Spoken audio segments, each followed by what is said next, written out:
Louisiana, 1945. The train slowed to a crawl under a sky heavy with moisture, the air thick enough to taste. Through the boxcar slats, German women pressed their faces against the wood, watching the platform approach.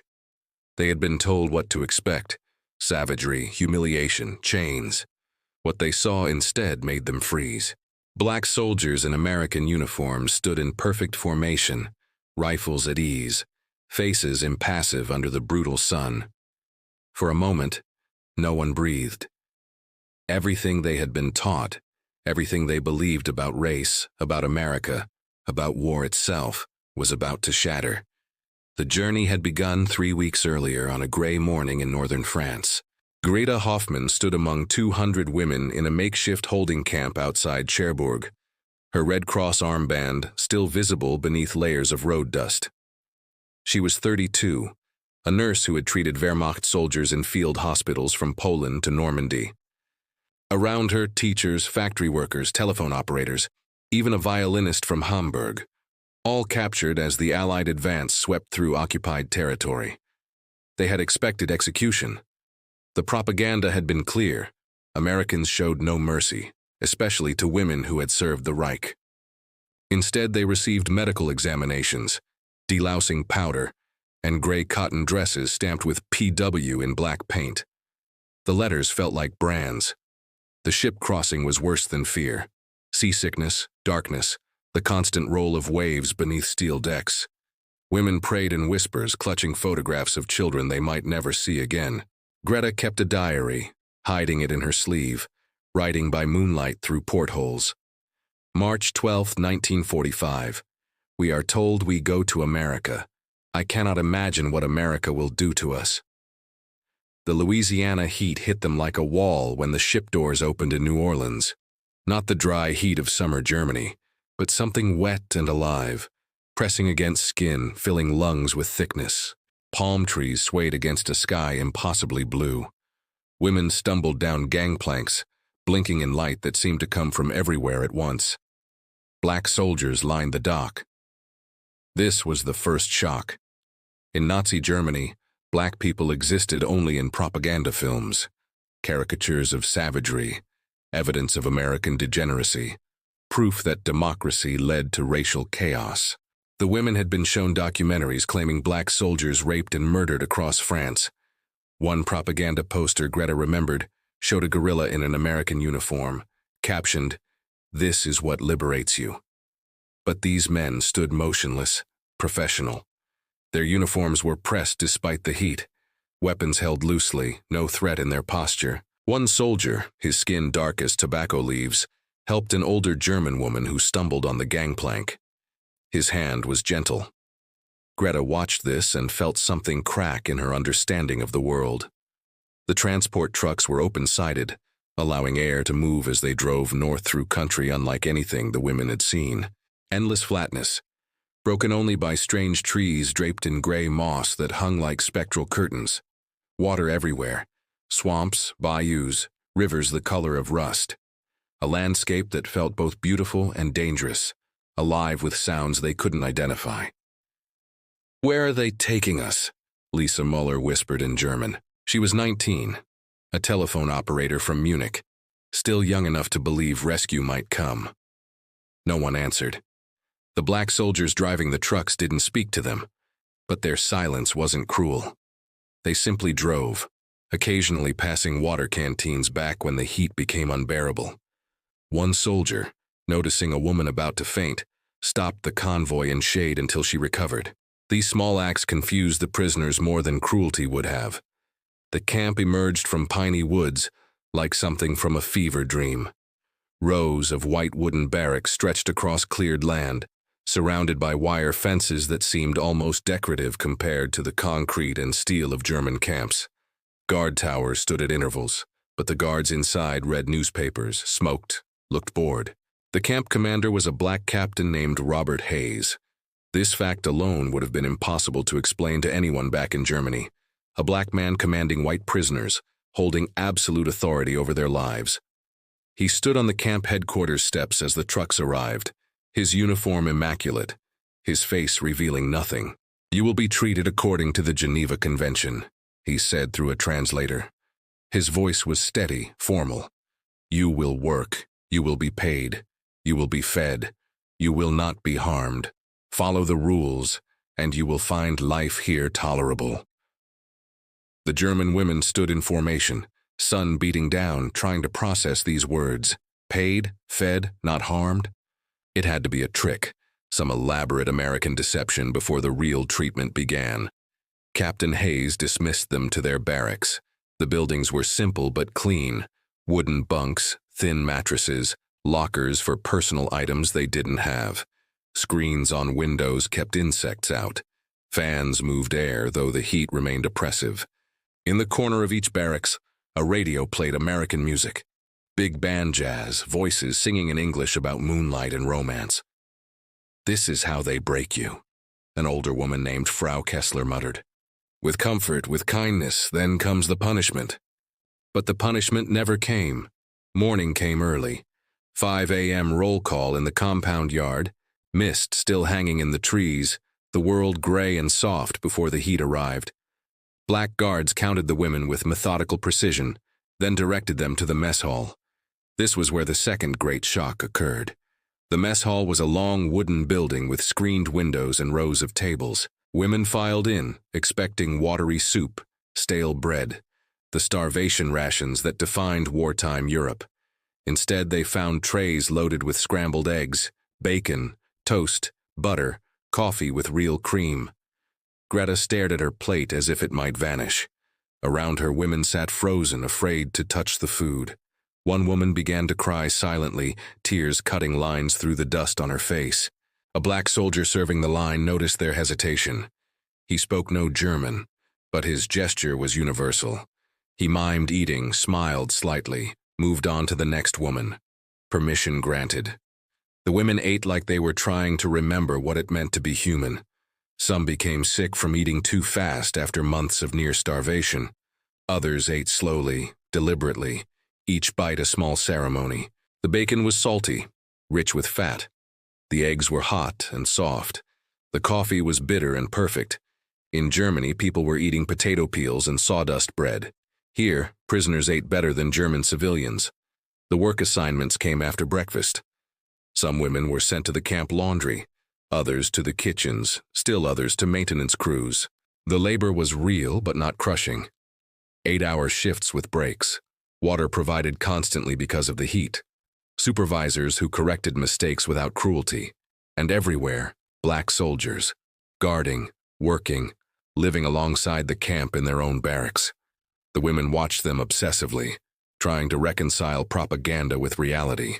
These men played baseball in the evenings, their laughter carrying across the compound. They wrote letters home in the shade of pine trees. They sang while working, harmonies that seemed to come from somewhere ancient and profound. One soldier carved wooden toys during his breaks, horses, dogs, tiny birds with wings spread wide. Nothing matched what the women had been taught. Greta made a friend among the guards. Not truly a friend, boundaries remained, but something like mutual respect. His name was Sergeant James Wilson, a man from Georgia with hands scarred from farm work and eyes that seemed to see more than he said. He had fought in North Africa and Italy before being assigned to guard duty, recovering from wounds that left him with a slight limp. He caught her writing in her diary one evening, sitting under a pine tree while fireflies pulsed in the gathering darkness. "You documenting our cruelty?" he asked, his voice carrying a note of humor. Greta looked up, startled. Her English was limited, but she understood the tone. "No cruelty," she said carefully. "That is the problem." Wilson sat down on a nearby bench, not too close, respecting the invisible line between guard and prisoner. "What did they tell you about us? About black folks in America?" She hesitated, then decided truth was safer than lies. "They said you were not human, dangerous, that you would rape and murder?" Wilson finished. His voice was flat, tired, as if he'd had this conversation before. "Yeah, we heard what y'all were told.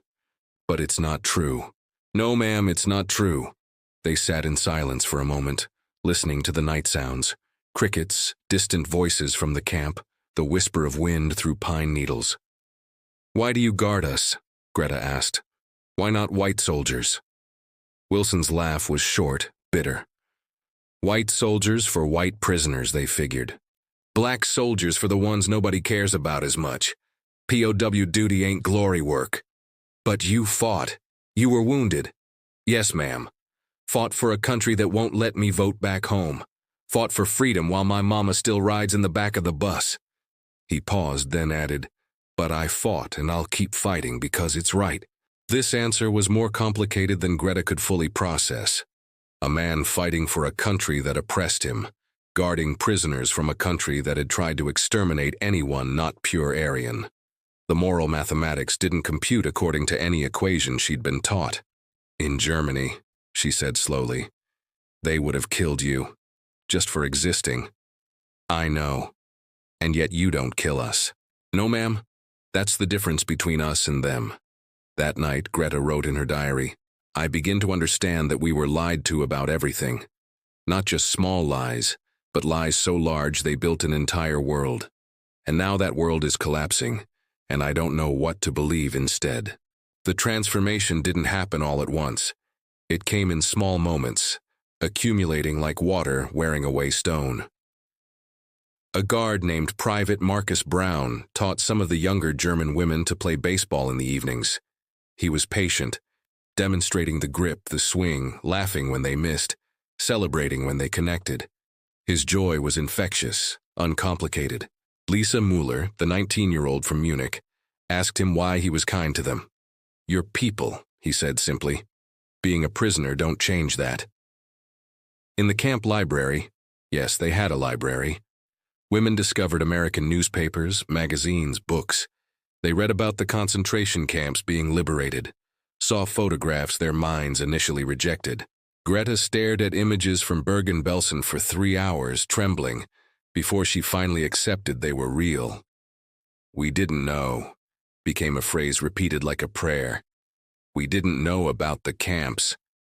But some of them had known, or had chosen not to know, or had known and decided it wasn't their concern. The guilt settled over the barracks like humidity, heavy, inescapable, exhausting. The black soldiers never lectured them about it, never gloated. They simply existed, going about their duties with quiet dignity that served as its own lesson. These men who had every reason to hate, because of Germany's racial ideology, because of America's own racism, chose instead a kind of professional compassion. One evening in late May, a terrible storm rolled through Louisiana. Thunder like artillery fire, lightning that turned the world white, rain so heavy it seemed the sky was emptying all its contents at once. The barracks leaked, women huddled on their bunks, some whimpering, remembering bombing raids.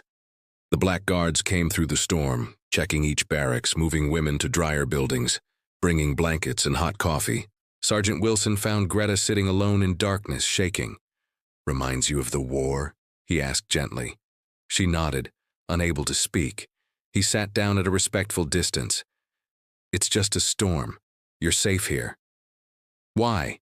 The word burst from her. Why do you care if we're safe? We were your enemies. We believed terrible things about you. Why don't you just let us suffer? Wilson was quiet for a long time, the rain hammering on the roof, the world outside lost in darkness and water. Finally, he said, because somebody has to stop the cycle. Somebody has to choose different. Maybe that's the only way any of this ever gets better. Greta cried then, really cried for the first time since her capture. Not from fear or exhaustion, but from the grief of understanding how thoroughly she had been deceived. How much had been lost in the service of lies. Wilson sat with her until the storm passed. In June, the Red Cross established mail service to and from Germany. Women could write home, send word that they were alive. The letters they received back painted a picture of devastation. Cities destroyed, families scattered, starvation widespread, the economy collapsed, and refugees, millions of refugees flooding west, fleeing the Soviet advance. Stories of what was happening in the Soviet occupation zone made the Louisiana heat seem like mercy. Greta's letter from her sister in Hamburg described eating grass to survive, prostituting herself to British soldiers for a can of beans, watching children die of dysentery in the streets. The letter ended.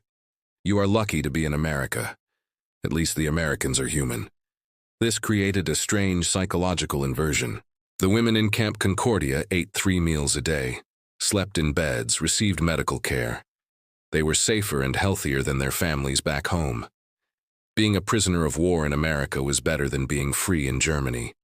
The guilt from this realization was almost unbearable. Some women, like Frau Kessler, clung to the old ideology, insisting this was all temporary, that Germany would rise again, that the Jews had deserved what happened. But her voice grew smaller each week, drowned out by evidence, by reality, by the simple fact that the world she had believed in was ash. Most women went through a different transformation. They began to ask questions, to learn, to reconsider everything they had been taught. The camp had a German-language newspaper created by POWs from other camps, articles discussing denazification, democracy, rebuilding. Women read these papers obsessively, arguing late into the night about what Germany should become. And always, the Black Guards were present. Living contradictions to Nazi ideology. Proof that propaganda was poison. In July, something remarkable happened. A group of black soldiers in the camp formed a jazz band. They had a saxophone player named Leon Davis who could make his instrument sound like it was crying or laughing or praying, all at once. A pianist named Thomas Reed whose fingers moved over keys like water. A drummer who kept time like a heartbeat. They performed in the camp square on a Saturday evening as the heat finally broke and the sky turned purple and gold. The German women were invited to attend. At first, they sat stiffly on the benches provided, uncertain what to expect.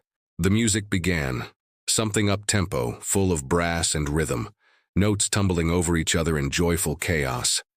Then it shifted to something slower, bluer, a melody that seemed to contain all the sadness in the world transformed into beauty.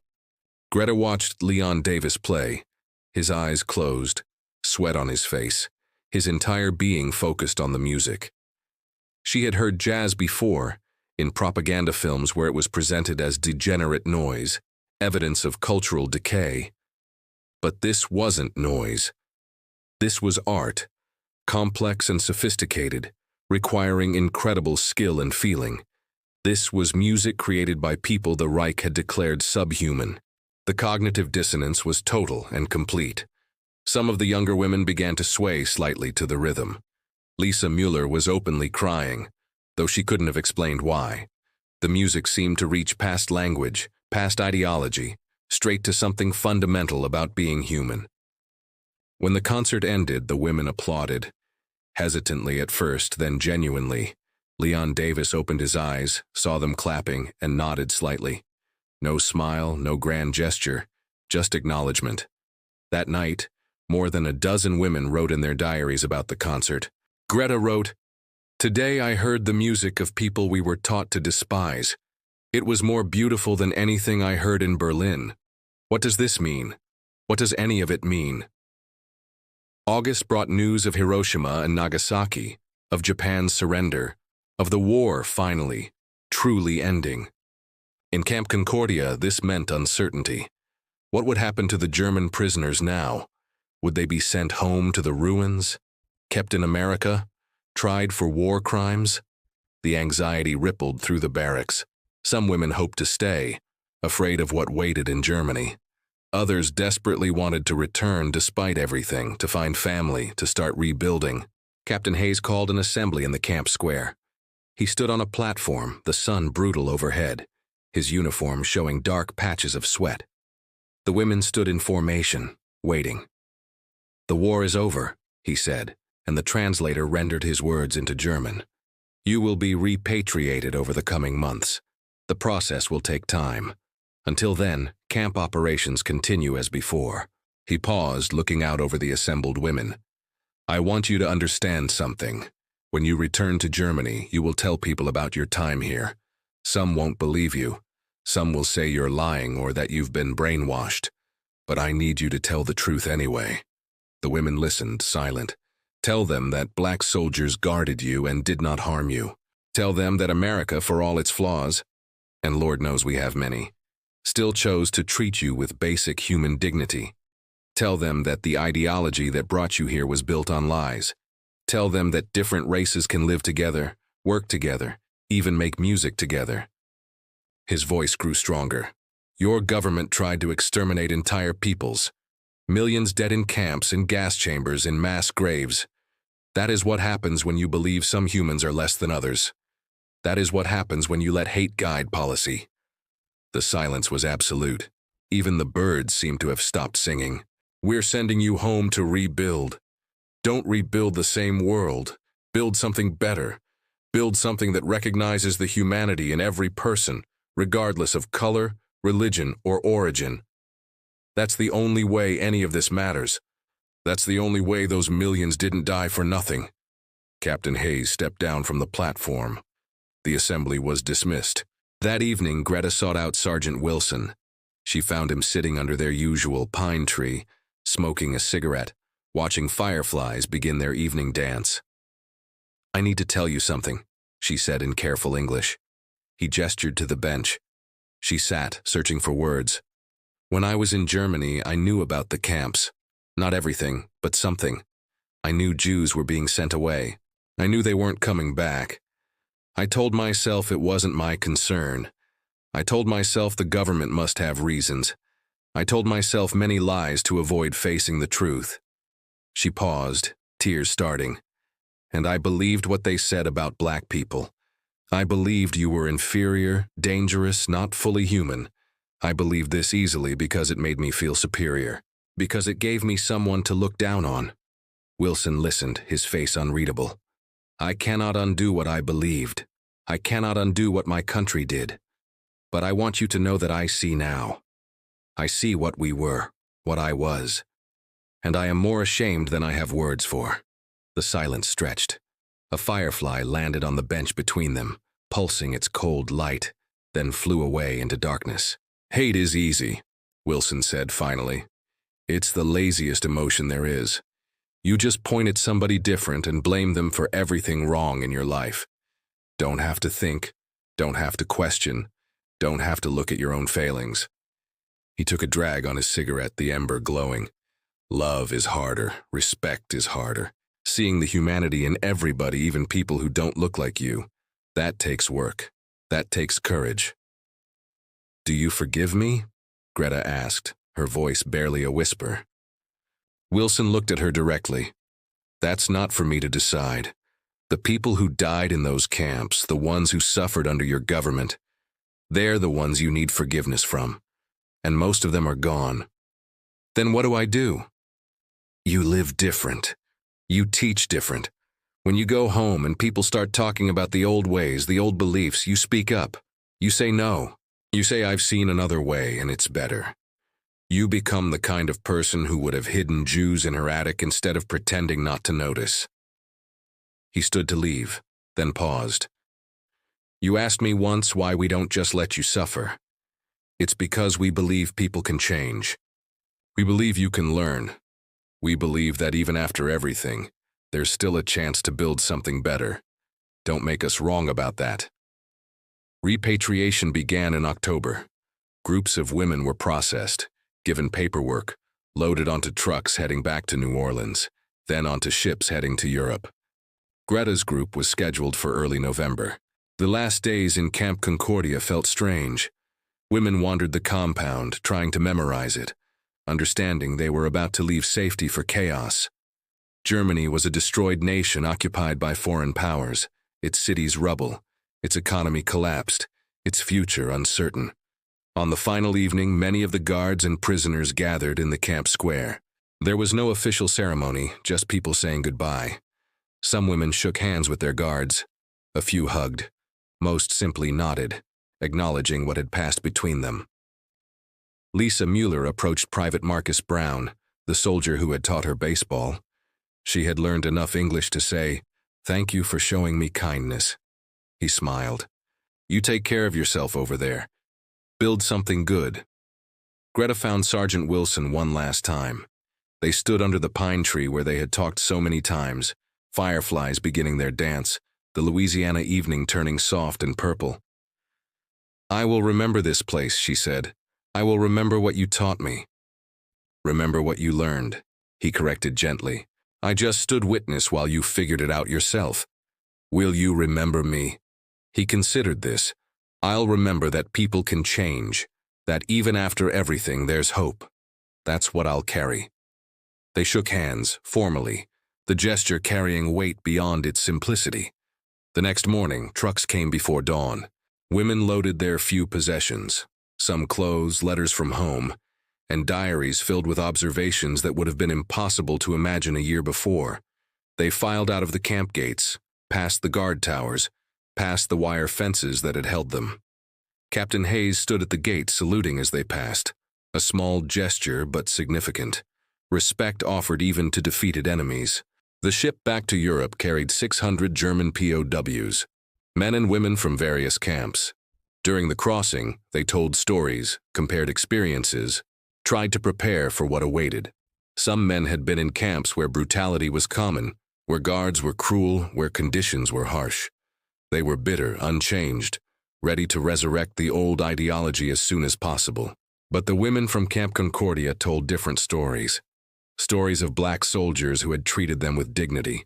Stories of being fed, housed, respected. Stories of learning that everything they had been taught was a lie. Some of the men didn't believe them, called them traitors, brainwashed, weak.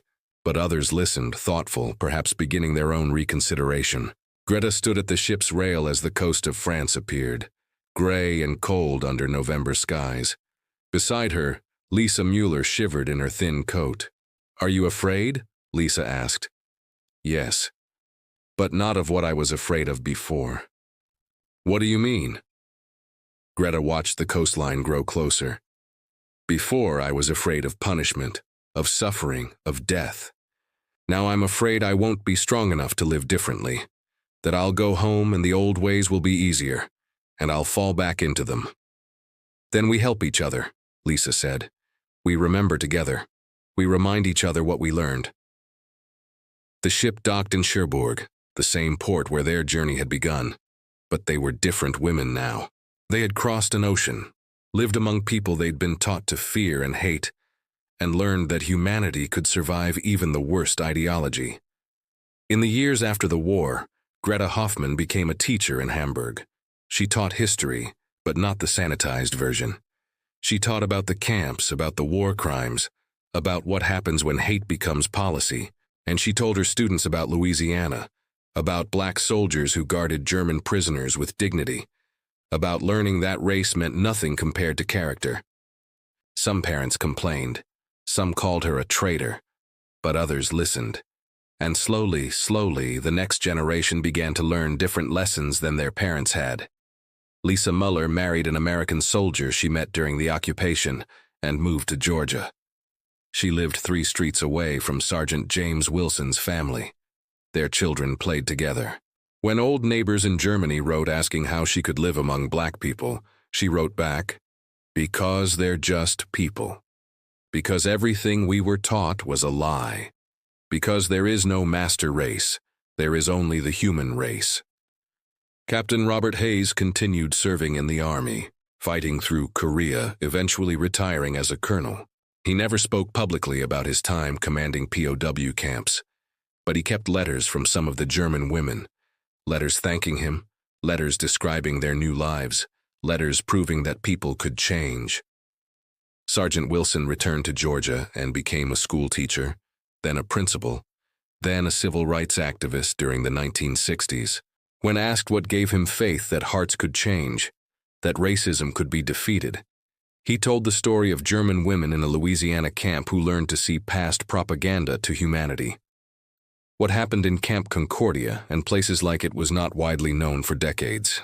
It didn't fit comfortable narratives. It was too complex, too nuanced, too much at odds with simple stories of good versus evil. But it was real. German POWs, including women, were held in camps across America during the final years of the war. Many were guarded by black soldiers, particularly in the South where racial segregation meant black troops were often assigned to duties white commanders considered less important. And those encounters between women who had been taught that black people were subhuman and soldiers who showed them dignity anyway, became a small part of denazification. Not the official program of lectures and films, but something more personal. The simple experience of having your deepest prejudices contradicted by daily reality. Historians later noted that German POWs held in America returned home with complicated perspectives. They had seen a country that was simultaneously racist, Jim Crow was in full force, and more equitable than Nazi Germany. They had experienced the contradiction of black soldiers who served a nation that oppressed them, yet still chose honor over revenge. These experiences didn't instantly create anti-racists, but they planted seeds of doubt about totalitarian ideology. They proved that propaganda could be overcome by direct human contact. They demonstrated that even enemies could be treated with basic decency, and that such treatment could transform understanding. The camp where Greta Hoffman spent 9 months no longer exists. The barracks were torn down. The land returned to farming. If you visited the site today, you would see only fields, perhaps a historical marker noting that a POW camp once stood there. But the impact of what happened in that space ripples forward. Every student Greta taught about facing truth instead of comfortable lies. Every child Lisa raised to judge people by character rather than color. Every person who heard these stories and chose to see the humanity in everyone. The German women who encountered Black American soldiers for the first time expected monsters. They found men. They expected cruelty. They found professionalism. They expected confirmation of their prejudices. They found evidence that everything they believed was wrong. And in that gap between expectation and reality, something extraordinary happened. Not dramatic, not cinematic, but real. People changed their minds. People learned to see differently. People chose to build their lives on new foundations. That is the quiet victory that no army can achieve. That is the transformation that happens one person at a time, one conversation at a time, one moment of recognition that the enemy is human too. In the end, it wasn't American military might that defeated Nazism in those women's hearts. It wasn't re-education programs or denazification lectures. It was the simple experience of being treated with dignity by people they had been taught to despise. That is the lesson that echoes across decades. That is the truth that survives when all the propaganda is forgotten. That is the hope that remains when everything else has been destroyed. Humanity is not determined by race, nation, or ideology. It is chosen daily in small acts of decency. It is proven by how we treat those we have power over. It is built by people who, having every reason to hate, choose something better instead. The women who left Camp Concordia in November 1945 carried that lesson home with them, back to a destroyed nation that needed to learn it more than anything else. Some shared it, some lived it, some passed it on to children and grandchildren, and somewhere in that chain of transformation, the world became slightly better than it was. Not perfect, not redeemed, but better, and better is enough to build on.